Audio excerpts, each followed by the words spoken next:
Welcome along to another episode of the Play On Podcast, your favourite outlet for your weekly fix of all things Scottish football. I'm David Simmons, and as always, I'm joined on the show this week by Anthony Brown and Stephen Commons. Stay tuned for the next hour as we look back on the weekend's Scottish football in action, the highlights and the key talking points. On tonight's show, we're discussing Rangers are crowned champions. It's official. They are now the league champions, but their win at the weekend... What about the fans? We're going to discuss, have the fans handled it in the correct manner? Will there be a guard of honour at Celtic Park on March 21st? We will soon find out. But we want to hear from you guys. We are live and interactive for the next hour. Drop us a message with your views on any of the points that we're discussing on tonight's show. And don't forget, if you're watching via YouTube, please get over and subscribe to the State of Mind YouTube channel. We've now got over 10,000 subscribers enjoying free daily content. Why don't you join in? Also get on over to Twitter and follow the Play On Podcast. Right, let's get the show on the road. Stephen, I'm going to start with you first of all. There's a statement that's come out that say police were making arrests and fines issued to crowds of fans that gathered to celebrate Rangers winning the Scottish Premiership over the weekend. Large number of supporters made their way to Ibrox Stadium and Glasgow's George Square to mark the achievement despite warnings to stay at home. Nicola Sturgeon said crowds were fined. They were basically a disgrace, and I kind of agree with her, to be honest. It could delay the end of the COVID lockdown. This show is built on opinions. I just gave you mine there. What's your opinion on the celebrations at the weekend, Stephen? I kind of look at it from two different points of view, to be honest. So my sensible head will say it's a pandemic and all the stuff that's going on in the world, and it's absolutely disgraceful that all these people have just thrown that out the window, and this could set the country back, it could set Glasgow back. But putting all that aside, as a football supporter, I completely understand why they've done this. I understand that there had to be an outpouring of raw emotion, 10 years of anger, pain, suffering that they've had to put up with, and it was fine. It was like a powder keg. It was just going to explode. And I understand that a lot of these things were not just spur of the moment decisions that people decided to make. These were things that were planned. But I think given the year that we've had as a country, not just as a group of football supporters, that a lot of these people are probably guys that have, and girls that have stayed in their house and they've adhered to every rule. They've worn a mask every time they've got to the shops. And I know that's probably an argument to say, well, why would you then put that at jeopardy for one moment of madness? But I can completely understand where they're coming from. I'm looking at it and saying if Hearts had won the league or if Hearts had won the Scottish Cup, would I have went there personally? Probably not. But I think, and the majority of people I know would have done similar. So it's a double-edged sword. You can understand why that people have done it, but it doesn't make it the right thing to do. No, under current guidelines, public gatherings are banned to a maximum of 2 people from 2 households are allowed to meet outdoors. This is just a big 2 fingers up to that though, Anthony, isn't it? Yes and no. I'd sort of see where Stephen's coming from. I'm in the same boat of, I can see both sides of this. We're all big football fans, first and foremost. That's why we're in on programmes like this and what have you, so you understand that sort of supporters' instinct that nothing else matters. When something like that happens, nothing else matters, and all common sense, all normal behaviour sort of goes out the window. And we've seen it with Leeds United, we've seen it with Liverpool, and we've now seen it with Rangers. That's three clubs who have all done massive things in the context of their modern history in the last year during the pandemic. And each set of supporters has acted in the same way, in the sense that a large amount of broken rules to go out and celebrate. So fundamentally, they've broken rules, they've done wrong, it's not a good look at all. I can see totally why it comes across as selfish, arrogant and all that, and it probably is in a way, because the people who have chosen to go fundamentally are endangering other people's lives, and that's the bottom line, I guess, that where it comes back to, in the sense that it needs to be condemned on that basis. But I'm totally torn on this one, because it's one of those once in a lifetime occasions where your football team's won a league after 9 years without it. Similar to Liverpool, they'd gone 30 years. Leeds had been out of top flight for 16 years, and it's it's very, I mean, Stephen touches on it there. If Hearts had won the Scottish Cup, there would have been thousands of Hearts supporters on the plaza at Tynecastle the week before Christmas. People can say they wouldn't, but there would. Everybody knows that. And even there was a congregation of St Johnstone fans at McDonald last week after they won the Cup. It's the nature of football fans. I'm not condoning it. I'm trying to understand it and trying to explain why it's happened. And there will be an element of people in the Glasgow area yesterday. Obviously, there was an element of it that was pre-planned by all accounts in terms of people saying, oh, we're going to celebrate here and there when we eventually win the league. But I think there'll also be a point where there would have been some people sitting in their house. They've just realised they've won the league and they're starting to hear that other people are gathering at the stadium. And suddenly your sensible head, which has adhered to all the lockdown rules over the last year, however long it's been, will start to think, hang on a minute, if they're all gathering at the stadium, I want to be part of that. And you can understand that way of thinking. It's the sort of fear of missing out and all that. Because there was a much smaller crowd initially on the Saturday outside the stadium, and it seemed to grow and grow and grow from what I can gather.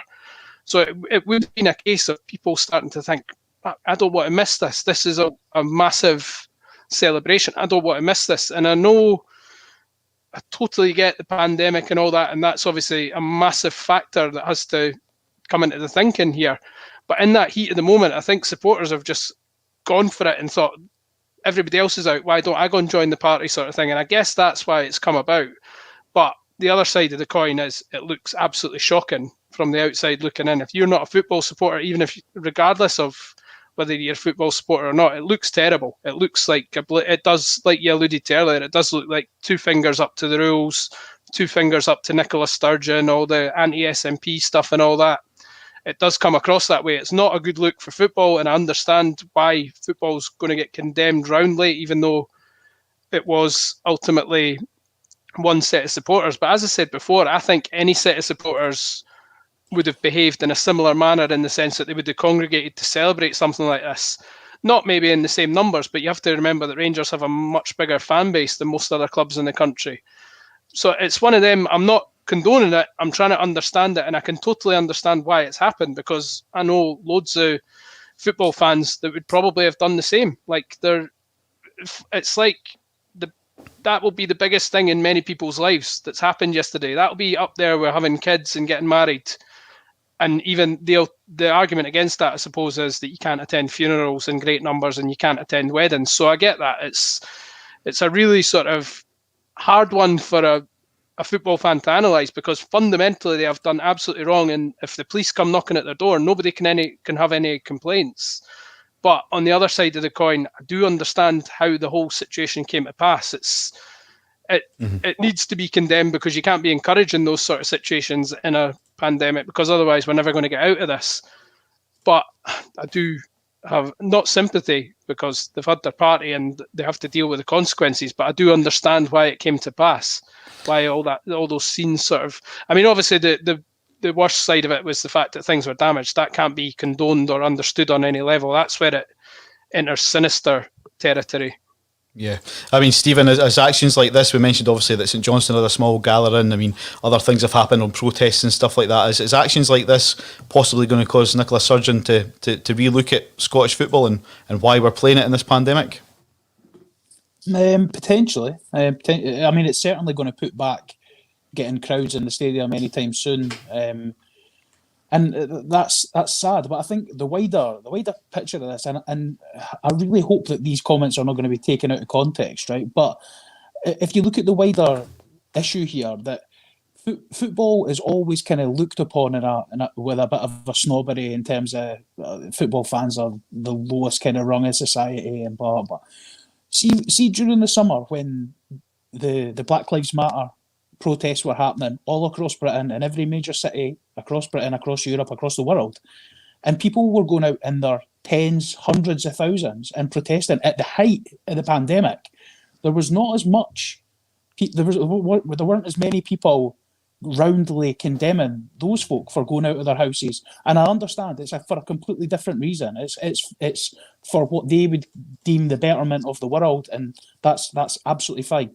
But if you're looking at it purely from a brass tacks point of view of people breaking rules, for whether you, I, or Nicola Sturgeon deem it to be a good enough reason to do so. That doesn't really matter. The fact is, they are going out and they're breaching the rules, whether it be for your team winning a league title or whether it be for you protesting something that happened in America. It's the same concept. It's the same thing. And I do feel that in wider society in Britain and especially Scotland, football fans are looked upon as, well, they're.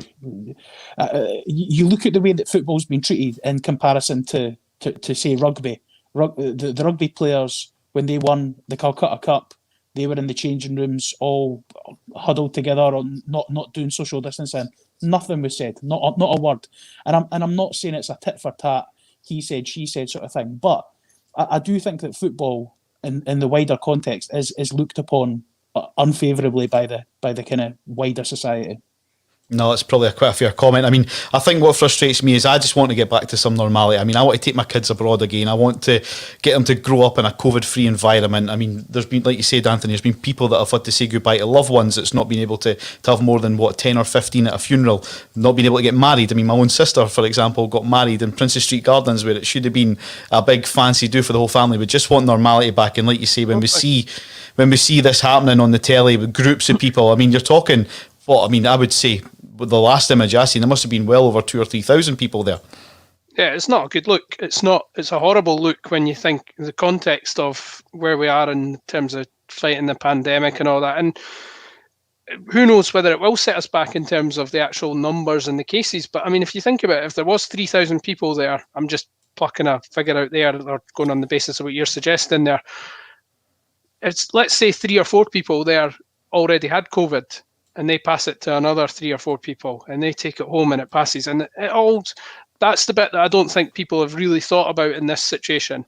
I can totally understand the natural instinct of any football fan who's invested their whole life in their club.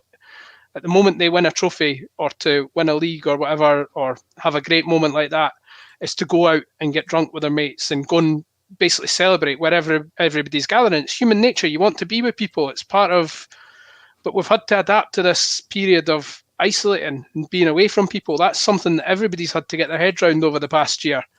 But clearly football still has such a tug on people that they just can't stay in their house. And it's, as I said, as a football fan myself, it's very hard to condemn it. But fundamentally, I would like to think if I was in the same position, any pang to go out and join that party would be couched with, hang on a minute, do the right thing, stay at home and not get involved in any of this, because it's all these scenes plastered over the papers and on TV screens all over social media. It's not a good look. It's a horrible look from a football perspective, and it just looks like it looks like everybody's just given up on the lockdown from the football perspective, which isn't true, because I think the majority of people still are largely adhering to the rules. But with something like that, you were probably always going to get an outpouring like that. Rightly or wrongly, it was probably destined to happen. I mean, it's like, as I think Stephen described it, as a powder keg. You've had this 9-10 years of emotion building up among the Rangers supporters, and the roof's just come off now.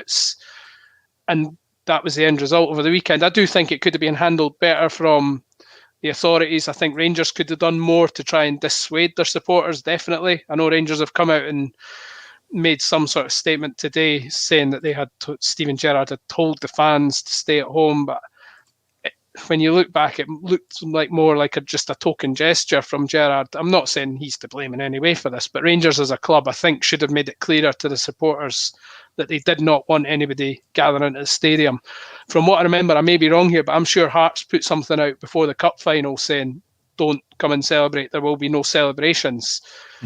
Whereas, as far as I can tell, Rangers, beyond what Steven Gerrard has said there, haven't done anything like that over the course of the weekend. And it's when Nicola Sturgeon came out with that. Can I just interject there just very briefly? So I was watching a thing just before we came on Sky Sports News, and it was talking about John Swinney's comments today, basically saying that the silence from Rangers was deafening. So Rangers have actually written tonight have written an open letter to Nicola Sturgeon, basically saying that in the run up to the game, so probably they said I think it was late February, so maybe a couple of weeks ago now, they preempted that this sort of thing would happen. So that if Rangers were going to win the league, and they wrote to the Scottish government, or they contacted the Scottish government and said, listen, we think this is going to be something that might happen.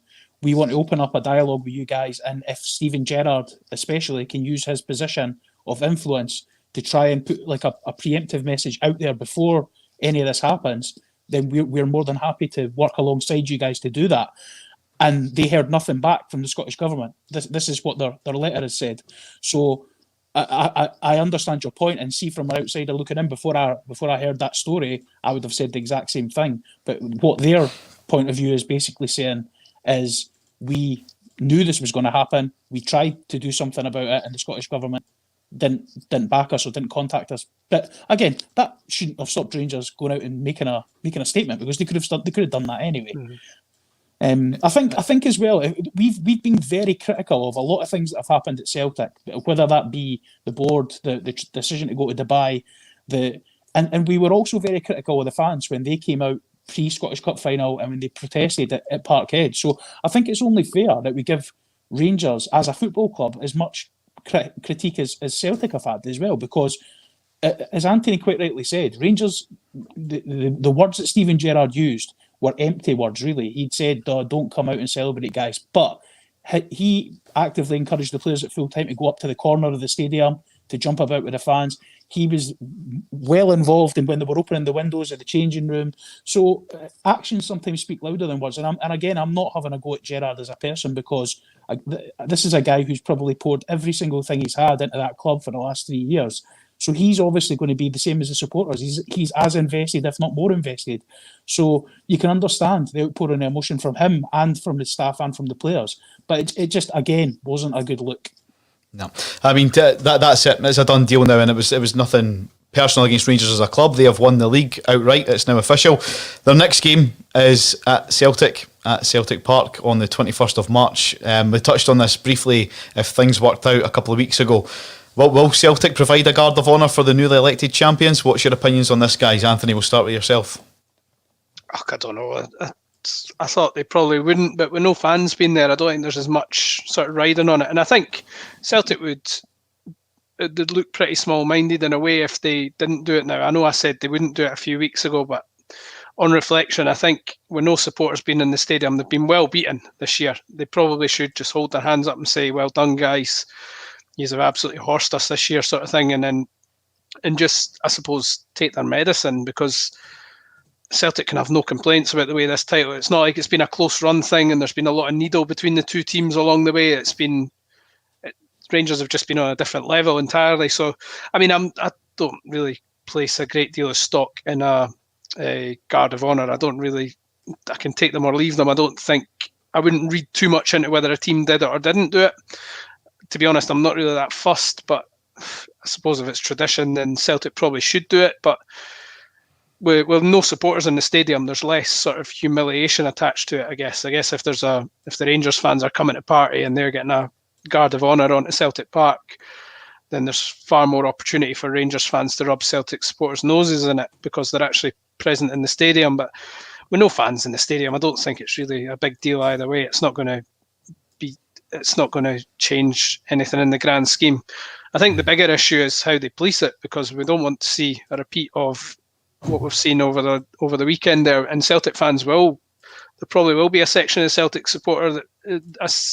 the Celtic support that feel a little bit emboldened by the fact that the Rangers fans were allowed to do as they pleased in the city over the weekend there, and will probably feel, well, if they can do it, why can't we? And there could be some form of bother in the city that weekend. So I suppose it's now up to the authorities to make sure there's a strategy in place to deal with that, because I think it would be negligent to assume that there's not going to be anybody out there looking for some sort of bother or to do something that could be seen as, well, A, breaching regulations, and B, causing trouble with the rival supporters. Yeah, I mean, Stephen, when we did discuss this a couple of weeks ago, you gave a opinion as to why they should do a guard of honour. If there's anyone watching tonight that wasn't watching that show, can you repeat that, because it made sense to me? Well, yeah, what I said was that Alex Ferguson, who's the most successful football manager we've ever had in this country, well, in our generation anyway, he always made a point of making his players do a guard of honour, no matter who it was, whether it was Man City, Chelsea, Arsenal, Liverpool. well, wouldn't have been Liverpool in his time, but he made the players do it, and the reason for it was not to be a gentleman, was not to adhere to these old traditions. It was because he wanted his players to stand there and remember how it felt. He made a big deal in the week running up to those games, not only to have his team tactically set up, but to have it drilled into their head that when they were standing at the side of the pitch, applauding the champions of the country onto the park, he wanted them to remember how it felt, because he wanted them to be mortified. He wanted them to be embarrassed that they were in that position and they were allowing that to happen on their own ground. And he basically drilled it into the team as, this doesn't happen again. This has happened this year. Next year, we make sure we're the people walking onto the park. We make sure we're the ones that are getting applauded on by whoever it may be. And I think that's an important point. I think if John Kennedy and Gavin Strachan have got anything about them, whether they're involved with Celtic or not next year, I think if they've got a bit about them, they will drill into the players and say, listen, the rebuild for this team, it should have started weeks ago, but in reality, the rebuild for this team starts now. So if he's not going into training this week or in the next couple of weeks and saying to these players, you will stand there and you will applaud these guys onto the park, and we will use this as fuel for next season to as mental energy to say this is not going to happen again. We're not going to be embarrassed the way that we have been this year. And I think any football manager worth their salt would do that. Yeah, no, absolutely, and I kind of get that. And I think that's the positive of not winning the league and providing a guard of honour. Like you say, it gives that fire in the belly to make sure you're not in that position next season. So obviously this all came to light because Rangers won 3-0 at the weekend, and Celtic obviously drew with Dundee United. I mean, there was goals from Kent, Morelos and Hadji in the Rangers game. There's been rumours kicking about for a few weeks, maybe 2 or 3, that maybe Gerrard's on his way out of Rangers because of his performance. He could be in line to be the next Liverpool manager. Klopp's not on a very good run. Does that change now? Does that change, Anthony? Is he happy at Rangers? Is he looking to get more consistency and challenge for the league title again next season at Ibrox? I think Jamie Carragher's column in the Telegraph last week was pretty telling.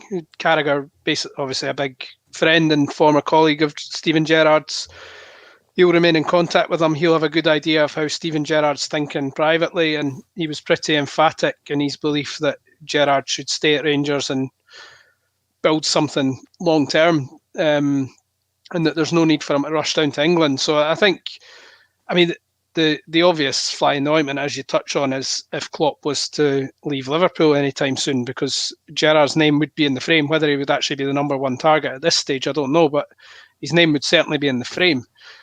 I would suggest that Liverpool owe Jurgen Klopp a bit of time in terms of what he's delivered them over the past few years. It would be a horrible scenario from their perspective if they were to sack Jurgen Klopp. The alternative scenario is if Klopp decides he's taking Liverpool as far as he can for whatever reason, or if he just needs some time away from it in light of what's happened off the field with his mother passing away. If he was to decide, look, I need some time out, I'm walking away for Liverpool, then suddenly a situation arises where Gerrard's name would be in the frame again. But I think Gerrard to Liverpool might be something further down the line. I don't think you can never control the timing of things in football, that's the thing. But unless Liverpool come calling this summer, I think Steven Gerrard will still be the Rangers manager next year. We've spoken about this before. I don't think he's going to leave for a middle of the road team. I think he would only leave Rangers if it was really something pretty spectacular, because he's got a real chance here. He's already made himself a legend, but if he stays and wins a couple of trophies, and let's not forget they're motoring in Europe as well. He's got that platform as well, where if he takes Rangers to the he's basically got a good chance of getting to the quarterfinals. If he takes them, I see a lot of Rangers fans comparing this team with the 2008 team that got to the final. A lot of Rangers fans think this team is better. If this team can go to the final of the UEFA Cup, the Europa League, he's got so much scope here at Rangers to do things. That isn't always the case in Scotland, because often you're just judged as winning a Diddy league. But because of the way Gerrard's done it at Rangers as a complete underdog for the past 3 years, his stock's now so high. And if he can maintain that, then he's a real manager of substance. And if he can produce in Europe, he's got a real platform here to do something pretty spectacular and really cement himself as a quality manager. over a period of time. And so unless Liverpool come calling, it would be very hard for him to reject Liverpool. I don't think any Rangers fan would begrudge him that if Liverpool came calling. But if Liverpool don't come calling anytime soon, I think we'll see him at Rangers for at least another year. Yeah, I mean, I think the English media, I don't know whether it's because it's Steven Gerrard or whether it's because they've given more respect to it this year because of how good Celtic have been for the last 9 years. But there seems to have been a lot more emphasis on the fact that Rangers have won the league, and there's been a lot more coverage than what I would have normally seen on a Scottish Premier. But a lot of the chat had been around whether Gerrard would easily just walk into that Liverpool job, or whether he should go and take an Aston Villa or a Southampton or a Newcastle, kind of middle of the road. But my view on that is, like, Steven Gerrard as a player, every single week in, week out, whether Liverpool were good, bad or indifferent during his time, Liverpool, with it being the club that they are, were expected to win every single week. They were expected to win every competition they went into, whether they did or not. That was what the expectation was. He's then taken his first managerial job at a club that is exactly the same. Whether you think Rangers are good, bad or indifferent, they are the same as Celtic, an institution in this country that they are expected to win every single week that they go and play. How can you change your mentality from that as a player and a manager to then going somewhere like Southampton, where a good season is that you finish 10th? You're going to maybe lose 40% of the matches you play. That's just not probably in his DNA. It's not in his mindset on how he kind of works himself. So I think that it's a difficult question to answer. But I'm in the same sort of opinion as Anthony in terms of, I think if he isn't offered the Liverpool job or the Chelsea, he's not going to go to Man United, but Man City, unless it's a massive club that are going to compete every single season, why would you? Why would you leave? I think he's on a good thing here. He's well respected. Like, if Steven Gerrard was to walk away tomorrow or in 5 years' time, he will be heralded by the Rangers fans forever because of what he's done. So he's got a good thing here. I think he should just continue to do that. Yeah, I mean, cast your memory back when he first came in. He was obviously a big name coming in, but he had very little managerial experience. There was a bit of a divide whether he was going to be the right man for Rangers. Has he got enough managerial experience? If we flip the coin and we now look at the position that Celtic are in, obviously they've got John Kennedy in charge at the moment with McManus and Strachan, etc. But will they take into account possibly a manager with not a lot of experience? I know there's talk of the two under-20s managers at Manchester City, under-23 managers at Manchester City. Excuse me if I get their names, but is that Enzo Maresca? Yeah, is that somebody that maybe Celtic should maybe look at rather than that big name, that Eddie Howe that we keep throwing about? Or I don't think those guys are comparable to Steven Gerrard, though, with respect, because Gerrard is exceptional in the sense that he's one of these. He's a proper gravitas player. When Gerrard got appointed Rangers manager, I know a lot of people were sceptical because he had no experience, but there are certain people just from the way they are as players, you get a feel for them because you're always hearing them getting interviewed. You know what sort of characters they are. He's not a combustible character like a Roy Keane, where you think he could go either way. He could be a real winner, or he could lose a dressing room quite easily. Gerrard's always come across as a leader, a winner. I say a winner. He never actually won a trophy in his career, but a Premier League. But he's always been seen as this real, genuine leader, a guy who people want to go with and whatever. And there's not many people like him about. So to say Celtic look in the same sort of ballpark, I don't think there'll be that many about, particularly British candidates, because Gerrard is probably the most. Well, you'd put him in the bracket with Lampard and Rooney in terms of standout British players. He's a generational talent. You're going to have to wait another 20 years before you find another Steven Gerrard. As a player and having the mentality that he's got, because even you compare it, Lampard's probably the obvious one to compare him with, because he's another guy who same age, same generation, same calibre of player, and also a very articulate guy who knows the game and is going to probably be pretty decent at bringing people with him. I dare say out of work as well at the moment. Well, I know if you were going to look down that road, then Lampard maybe would be one on the. If you're thinking, well, Rangers have done that with him, so why can't we do that with him? Plus, Lampard's already got experience of managing Derby and Chelsea, two very big clubs in England. So if Lampard was interested, I think Celtic should definitely go and chap his door and ask the question and say, look, do you fancy? Have you got any interest in this? But it would be, I suppose Lampard might then look at it and say, well, look what Steven Gerrard's done at Rangers. Look how it's galvanised his career. But then Lampard will probably have a path in mind of where he wants to go and how he wants to get there. I dare say he's probably had his pinnacle job in terms of the Chelsea job, and it's not worked out for him as well as he would have hoped. Does he then think... You could say that. You could have said the same about Brendan Rodgers, though. Brendan Rodgers has got the Liverpool job from the first, and you would have thought, like, that's the pinnacle. That's as high as he'll ever go. He then had a bit of a kick and got sacked from Liverpool. Ended up coming up here to Celtic, and then went back down and got a good job. Like Frank Lampard, as it stands just now, do you think Frank Lampard could go and get a Leicester job or a team who would potentially challenge for a top four? Because I don't think he would get. Possibly not Leicester. I think he could get a sort of maybe Newcastle. I don't know, maybe. Yeah. But again, Newcastle fans' expectations are all over the shop in terms of compared to the reality of where they are. So I don't know. I mean, but Lampard is certainly one I would consider on the basis that he has got experience, and people will portray him as a dud because he's obviously lost the Chelsea job. But I think over the piece he's done pretty well at Derby. He's not been outstanding at Chelsea. He was very good up to a point, and then it seemed to run out in the last couple of months. I think he's definitely one worth thinking about, though, in terms of the success we've seen with Steven Gerrard at Rangers. And I think with Lampard, he's not the sort of guy who is going to be out his depth in terms of the size of the club. That's the fundamental thing with getting a guy in like that. He's going to be able to deal with the pressure and the demands. Whether he can actually successfully win the title back off Rangers is another matter. But in terms of going in there and being able to deal with the magnitude of the job, you know somebody like Frank Lampard's going to be able to handle that. He's going to be able to deal with it. He's not going to drown under the pressure like certain other managers have.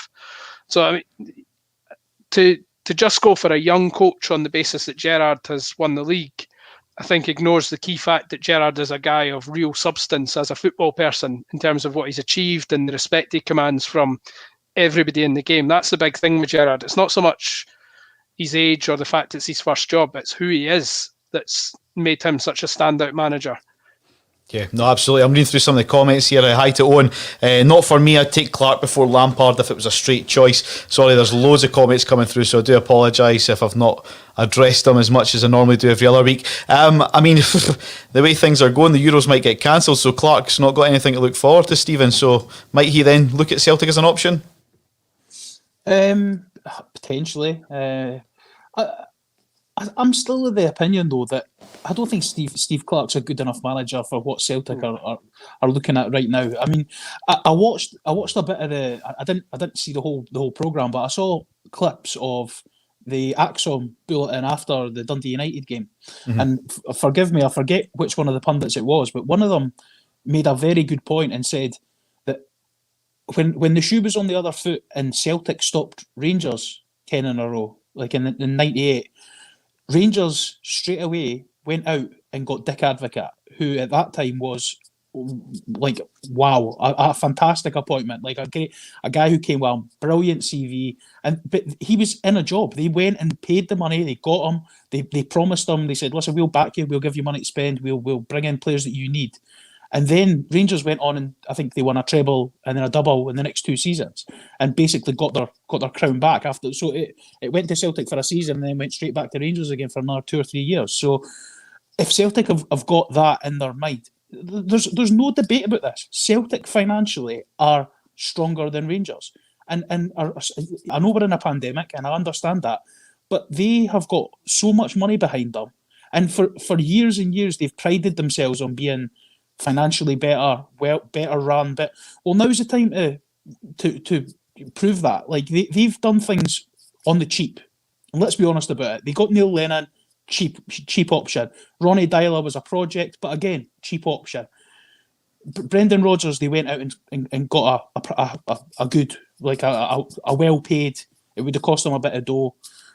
Martin O'Neill, if you want to go further back, was a similar sort of appointment. I think they need to go for maybe not a big name, but they need to go for someone who it's less of a risk. I think they need to go for somebody who's going to come in and have that Steven Gerrard effect in terms of when he opens that dressing room door, people stop talking. When someone walks into a room, just the presence of having this person in the room, folk go, wow. And I think... Who is that man? This is the thing. Who is it? But this is the thing. People are only looking at people who are out of work at this moment in time, or folk who are managing national teams. That seems to be the only names that are coming up, like or a project manager. I think if you need to, Celtic want to be... if they want to be strong about it, they need to go and identify who they want. It doesn't matter if they're in a job or not, and just go and pay the money. Go out and say, listen, we'll give you whatever you're wanting. And if that is someone who is out of work, Rafa Benitez, if that is Rafa Benitez and he's saying, well, I was getting X amount of millions in China, I'm coming back here, then fine, you take the hit and you get a guy who's going to give you a much, much better chance. I'm not saying that Rafa Benitez would come in here and be a dick advocate, but he's going to have a much better chance of being a guy who could wrestle back a league title than an Enzo Maresca or a Steve Clark. I'm sorry, like that's my opinion.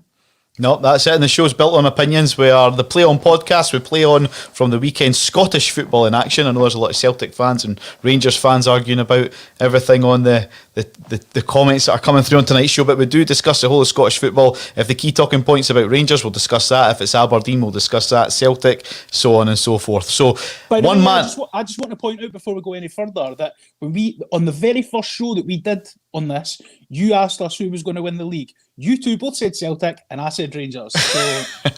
Oh, well done, Stephen. But I tell you what, we'll buy you a pint maybe in 2023 when we can get one. The other one with Rangers is are they going to go unbeaten? I know we spoke about this before Christmas, but it's now looking like it could happen. I dismissed it, but I still think Celtic will win at Parkhead in 2 weeks. I still think that will happen. Well, it'll be interesting to see, and we'll obviously discuss it every week here on the Play On podcast. One guy whose name a few months back now was getting linked to the Celtic job was Jack Ross at Hibs. They went down 1-0 away to St Johnstone at the weekend. They still do remain in third place, Anthony, but they need a bit more consistency. It's been a bit up and down of late, hasn't it?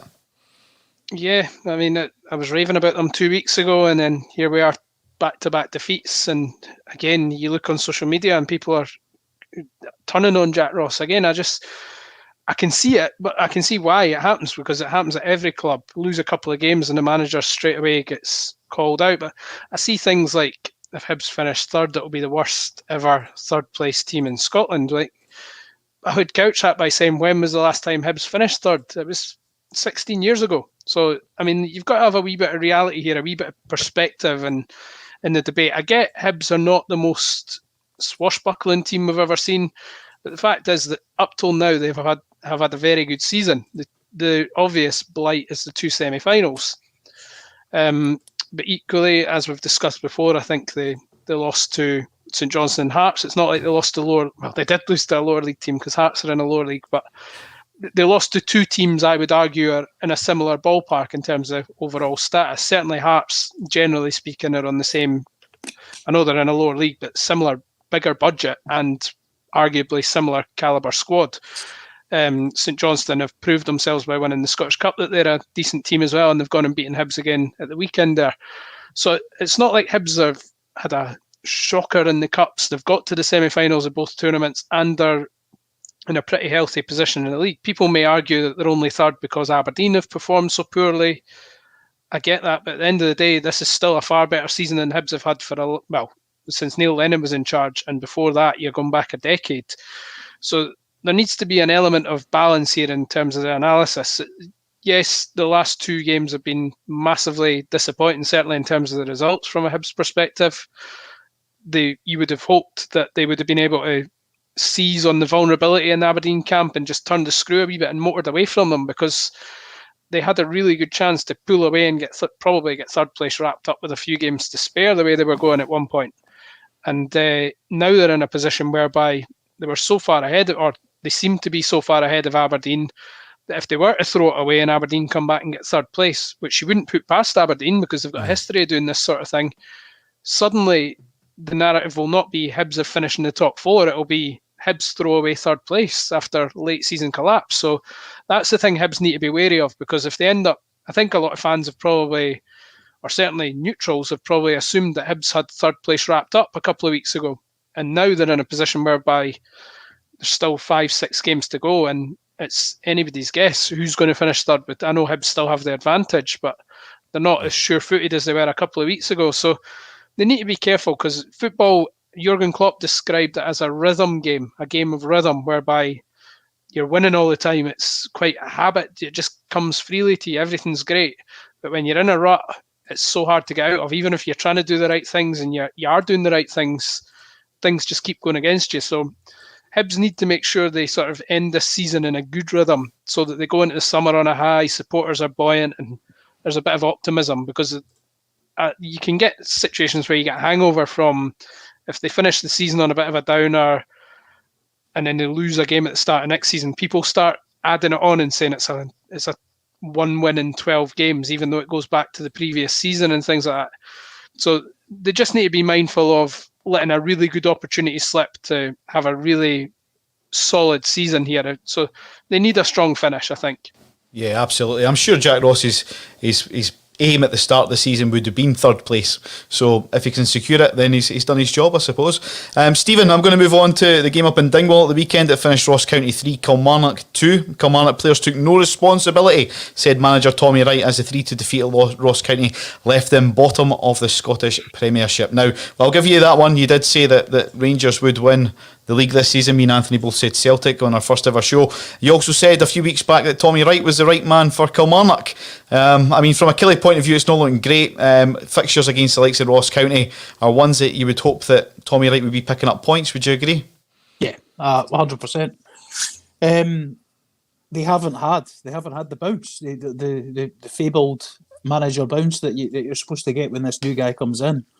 Again, I think offensively they were much better. They scored 2 goals. They created a lot more opportunities. But I think we touched upon this last week as well, that Killie have been such a well-drilled defensive unit and midfield unit that kind of make yourself hard to beat and then try and nick a few goals, and that's what they've been based on for the last 2, 3, 4 years. It's going to be very difficult for them to be a bit more expansive and a bit more open to try and create more chances for the forward players without leaving themselves wide open. And I think if you look at it, Ross County up until that game had been the lowest scorers in the league, and they then go and put 3 goals past a team who historically have been solid as a rock. I mean, I think that probably tells you all about what's going on at that club at the moment. I think Tommy Wright's probably struggling to try and get that balance between defence and attack. And again, it sounds the most basic bit of commentary you'll ever hear, but yeah, that's what it's all about. Try to get that balance between being solid but also creating enough opportunities for the forward guys to take advantage of.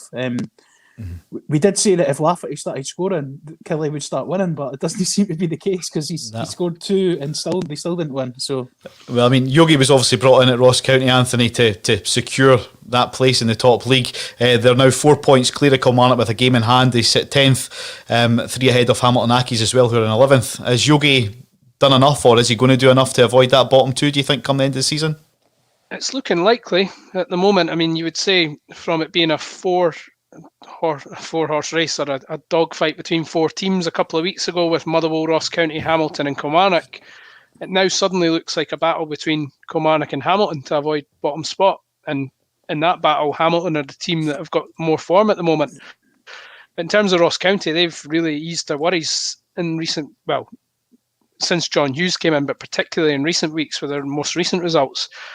I mean, the danger with this split is you can never get too far ahead of yourself. Even if you're 4-6 points clear, you know that going into the split, your rivals are all playing the supposed weaker teams in the league. So there is a chance for Kilmarnock, if they can find a wee spark, to pick up 3, 4, 5 wins on the row after the split. So that's the danger for the teams above Kilmarnock, I guess. But equally, it's an opportunity for Ross County and Hamilton to pick up points. And ultimately, it's probably going to, the head-to-heads between those, well, certainly between Hamilton and Kilmarnock, but also against Ross County, are probably going to be crucial in terms of who's going to be filling the 2 bottom spots, because Motherwell really look like their last 2 games, they've pulled themselves right out of it. I mean, they're not totally safe yet, but they've certainly given themselves good breathing space. So I wouldn't say Ross County are safe yet, because if they were to pick up no points between now and the end of the season, then I dare say Kilmarnock and or Hamilton would overhaul them, but certainly they've shown enough to suggest they're going to pick up at least a couple of wins after the split. Yeah, well, Stephen, I mean, at the bottom as well, Motherwell, they picked up a great victory at the weekend. They beat Livingston 3-1. Graham Alexander says that Motherwell don't want to relax after successive wins, took them 9 points clear of the Scottish Premiership's bottom two with a 3-1 win over Livingston at the weekend. Livingston, they still remain fifth because they went on that good run, but, I mean, David Martindale's side, they've started to lose a bit of form of late, haven't they? Yeah, I think they've been one win away from securing their top six for about 5 weeks now. So, it seems to have, as you say, just completely fallen off the cliff. It's just they went 12 unbeaten. Everybody in Scottish football they were the big story apart from Rangers. Everyone was talking about them.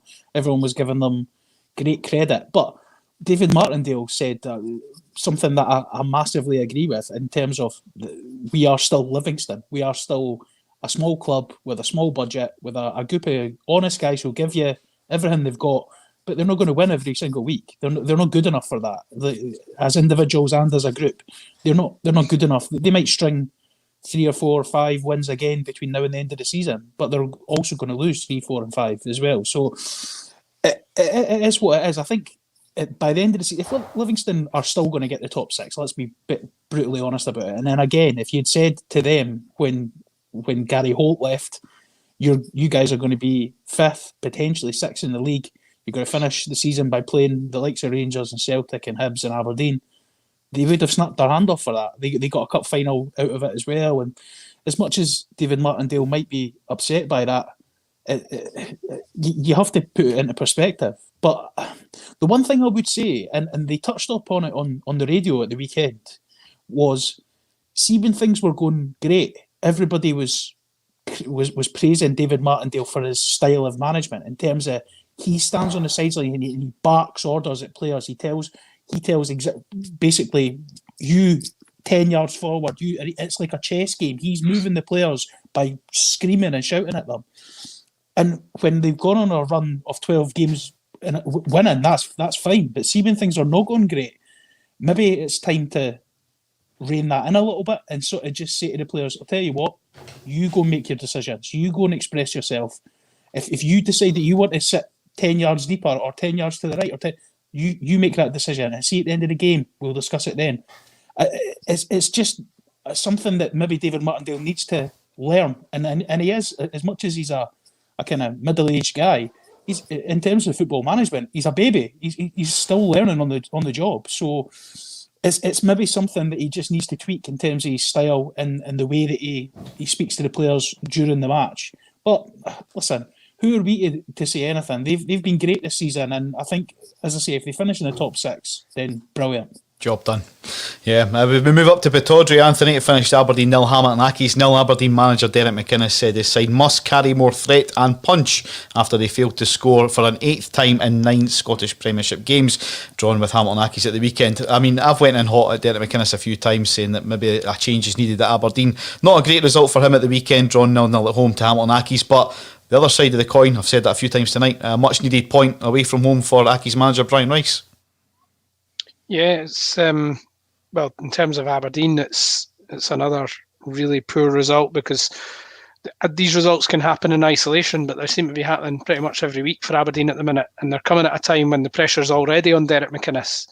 So he just can't seem to get any result. They beat, was it Kilmarnock they beat a few weeks ago, and you thought maybe that'll be the turning point for Aberdeen, but they're just in this period where they just can't seem to get any rhythm going. They can't score a goal, or they can barely score a goal. The fans, there's a real apathy among the support now. It's almost like some of them aren't even angry anymore on social media. They're just like, no surprises there sort of thing. So that's never a good situation. It feels like it's just this Aberdeen-Derek McInnes relationship is just drifting now. We've spoken about Derek McInnes so many times in recent months, and his record overall at Aberdeen is incredible. I don't think Aberdeen will be able to get a manager that can take them to another level. I think they probably are where they should be, or pretty much, as generally speaking, as high as they could be in terms of being a 3rd, 4th place team. That's generally where I see Aberdeen in the pecking order. I think it's not beyond possibility they could ever push for the top 2 when Rangers and Celtic are in the league, but it's very unrealistic at the moment with the way Rangers haven't got their house in order in recent years, and Celtic, for all their flaws, are still a force overall. So realistically, an Aberdeen manager, for me, his target is to get them in the top 4, get them into Europe and try and challenge in the cups. And that the bizarre thing is, Aberdeen, as poor as they've been this season, will probably finish in the top 4 and qualify for Europe again. Or will they get Europe for finishing 4th? Does that still get potential? Well, it would rely on the Scottish Cup. Scottish Cup. Yeah, but I mean, so finishing in the top 4, I mean, it's not a disaster by any stretch, but I think it's the feeling that, obviously, I mean, going so long without scoring a goal is obviously a point of concern for Aberdeen supporters, and it just feels like it's drifting. It feels like that period where they were finishing 2nd and 3rd is now gone, and it's going to be very hard for them to get the positivity back to get back up to that level. And you just feel now, as much as Derek McInnes probably feels he can freshen things up and go again, it does feel like it's drifting towards a point where Aberdeen may make a change at the end of the season. In terms of Hamilton Accies, fantastic point for them, because they just keep picking the odd point up here and there, the odd win here and there, and they're doing exactly what Kilmarnock wish they were doing. If they can't win, they'll get a point here and there just to keep themselves moving in the right direction. And that's, I suppose, Hamilton are slightly fortunate that Kilmarnock can't buy a win at the moment, but a point at Pittodrie for Hamilton is always going to be seen as a good result. Yeah, huge point for them. Sorry, can I just very quickly say, I got a text at 4:45 on Saturday from my mate Cameron, who's a big Aberdeen fan, basically saying, "Go and try and defend McInnes on your podcast now. He's done." So I told him I would give him a shout out and say that I think that he was potentially right. I think his time is done. And I told you that weeks ago, Cameron. I told you weeks ago, mate. He did, actually. There was another goalless draw on Sunday at Tannadice. It finished Dundee United 0, Celtic 0. Obviously, it put the final nail in the coffin, which seen the title go to Ibrox. Despite registering 27 shots on target, Celtic could not find a way past the man of the match, Benjamin Siegrist, in the Dundee United goal. Now, Stephen, I've said this before. I mean, he looks the part, doesn't he? He looks a decent keeper, that lad. 100%. Yeah, he's one of the best keepers in that league. But I think on Saturday or Sunday, you could have saved those shots, David. And that's, I've seen you playing goals. I know you're a decent keeper, but there was no outstanding save amongst the Celtic. You look at the statistics of that match, and Celtic had 26 attempts on goal. But I would argue that Siegrist comfortably saved anything that was near him. But I suppose you have to be there to make those saves. You have to be positioning wise and things like that. But I think he's a standout in the entire league at this moment in time. And I think if I was Celtic, or maybe even Rangers, because Rangers, obviously, McGregor's, I would say, still the best keeper in the league. But how much longer can Alan McGregor go for? Like, they need to start looking at a succession plan for him. John McLaughlin's a good keeper, but is he a guy that's going to play for Rangers week in, week out? Whereas I think Siegrist has the potential to play for either a Rangers or a Celtic. I think he's that good. It wasn't if you look at the stats, you would have thought it was the OK Corral, and he's been saving everything that's come near him. But I think Celtic were so wasteful. Yeah, I mean, when Celtic, they've obviously had a bit of goalkeeping crisis this season with Barkas, and Scott Bain still looks a wee bit shaky. I mean, I rate Bain. I think he's a good keeper. He just looks a little bit nervous at times, maybe. But, I mean, yeah, he'd definitely be one that I'd be in the fold to go for if I was. What about the one that he saved with his face? That slipped through his hands? Just handled him in the... Maybe I'm giving him a bit too much credit, but he's definitely a keeper at Dundee United that I think they'll struggle to keep holding next season. I think a bigger club will come crawling if they've got, if a bigger team's got any kind of good recruitment team, then that's needing a goalkeeper. I think they'll be looking there. Everybody said that about Hladke that was at St Mirren last season. Everybody was talking about, there was loads of chat about him going to Rangers. He ended up going to Salford. You know what I mean? So it's maybe the Scottish football market is not looked upon very favourably, but I think they'd be crazy not to. If guys like I'm struggling to think of an example, but guys like Sam Cosgrove can go and get a move to Birmingham, then Benjamin Siegrist has performed over the last 2 seasons. I know last year was in the Championship, but he's performed at a much higher level than somebody like Sam Cosgrove. And if I was a Championship team in England looking for a success, like a fairly cheap number 1 goalie, he'd be top of my list. Absolutely. Moving on to the game in the Championship at the weekend, Anthony. For a change, it wasn't on a Friday night. Hearts were at home at Tynecastle against Dundee. It finished 2-1. They continue their march towards the title, if you like, with victory over rivals Dundee. Well, not rivals, but contenders for that league, I should say. The lead's now 15 points clear. Back to winning ways for the Jambos. At least it wasn't a draw, I suppose. Yeah, I think they needed that. Obviously, there was a lot of pressure coming on the players and the manager after the recent run of draws in particular. And obviously with the Dundee being not a title rival as such, but certainly one of the teams that were expected to challenge them and generally deemed to be one of the strongest teams in the league. I think there was always a danger Hearts could have come up short in that one on Saturday, particularly with the Jason Cummings aspect of it, him coming back to Tynecastle, where he obviously scored that pivotal goal for Hibs 5 years ago in the Scottish Cup. And these things have a habit of sort of repeating themselves or somehow remaining part of the narrative further down the line. And obviously that was a big game for Robbie Neilson in his previous reign because everything had been going so well for him up to that point when Hibs came to Tynecastle and Cummings scored the header. Hibs came back from 2-0 down, got the replay, won the replay, went on to win the cup, and the whole narrative around Robbie Neilson changed. So I was mindful of the possibility of Jason Cummings, who had scored 3 goals in his previous 3 games, coming to Tynecastle and doing something similar. And it looked for a moment like that was going to happen again when he scored the penalty to make it 2-1. And obviously there would have been a bit of nerves around the Hearts players at that point because they were pretty comfortable up to that point, 2-0 ahead, deservedly so. And then all of a sudden they find the game goes tight. So they could easily have come unstuck, particularly the way they've been playing recently. There would have been a bit of tension in there. So I think just to grind that one out against, as I said, one of the stronger teams in the league is a big result in terms of stopping the rot results-wise and also just giving them that buffer at the top of the league because 15 points is a big cushion. What is it now, 15 points over everybody or just over Dundee? Over Wraith as well. So Wraith have got 3 games in hand. But let's be honest, Wraith are, even if they win the 3 games in hand, they're not going to have the consistency to make up 15 points. They've not shown at any point in recent months that they're capable of doing that. So I think Hearts are safe. Whether you can debate all day about the merit of their performances, how convincing they've been, I think they're safe in terms of winning promotion now on the back of that game. I think that was a big game for them, just in terms of the level of opposition and stopping the rot that had set in recent weeks.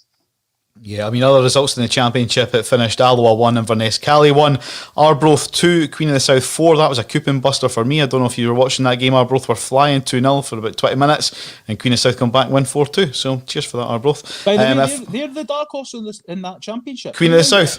I think they're now joint second. I think they're on the same points as Wraith. Like they've played more games, but they were bottom. Look, just before Christmas, they were terrible. They were like cut adrift. They looked like a team that were just going to be, oh yeah, we'll scud them home and away, no problem.